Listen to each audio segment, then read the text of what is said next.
I want to really get into the meat of this conversation and talk about how we, as business owners, can run better businesses and know the business that we're in. So, that first thing that we mentioned was that you need a vision in order to know what business you're in.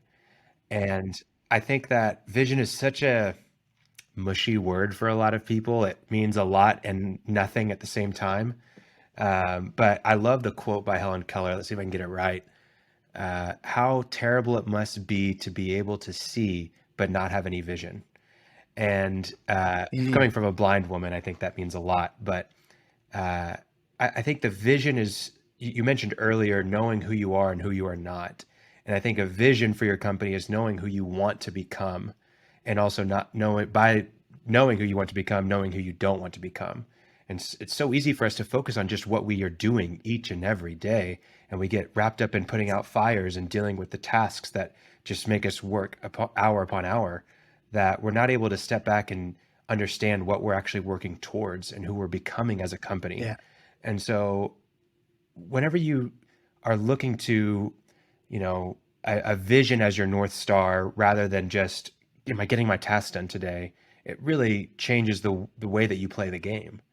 And I want to ask, in the industry, who are the people that you think have the best vision, and how do you see that play out? You don't have to tell me any names of companies, but how do you see that play out for their businesses?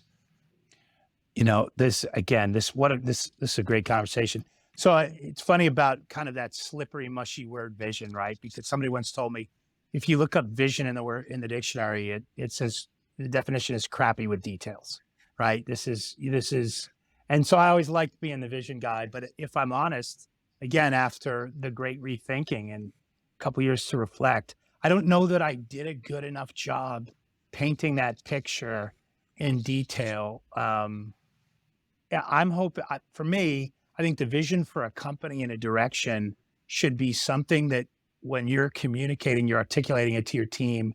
They don't need you to come in on a weekly meeting and do a pep talk and remind them.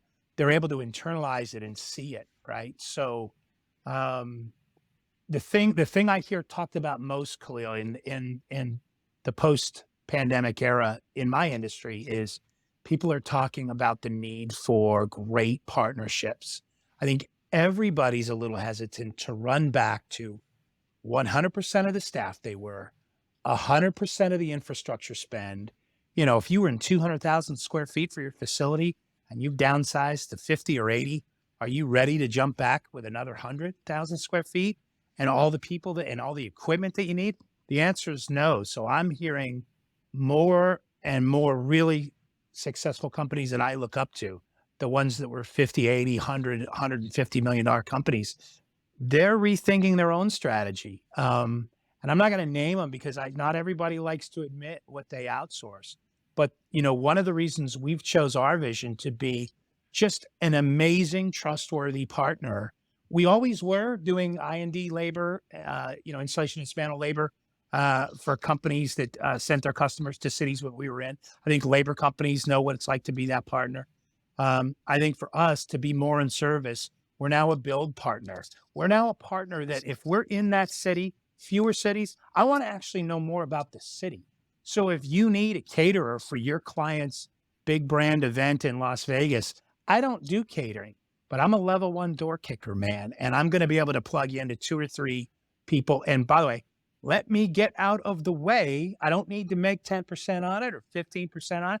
I think that's pre-pandemic. A lot of people were doing, how do we make a few bucks a little bit on a lot of stuff. I think if we're honest, we find we just get in the way in that moment, and the market is not allowing for that many layers of involvement. So for me, our vision is we've narrowed it down and focused, which I believe that's going to allow us to pick up more speed and velocity, becoming that company. We serve wholesale partners, agencies, build shops, exhibit dealers. We do it primarily in the two busiest uh, event cities in North America, Las Vegas and Orlando. We also provide help in the suburb markets, Southern California and Phoenix in one, and Atlanta, New Orleans, and basically anywhere in Florida.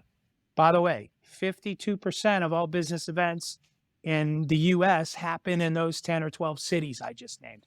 I have no shortage of opportunity. Right. My question to our listeners is, are you looking at your own business that way? Maybe you don't need to be everywhere, right? Yeah. If you're in Indianapolis, you're a driving distance to Chicago, which is a major venue city. Now, if you have big brand clients and they travel all over the world, obviously you have to have a network of partners you can lean on. I love the new word. It's really no longer a network, right? It's called a collective. Hmm. So are you developing your own personal network? Are you developing a business collective? I'm probably not going to run out and buy $2 million of LED skin, AV infills for giant seamless walls, even though I have thousands of the aluminum frame walls. Can I have a partner that can be that thing for me? If we're project managing it, we might make a fee for being the project manager. But I think this is what everybody's having to think about as they're building back without the capital and the infrastructure to do all of it in-house. Just look around and do you have great partners?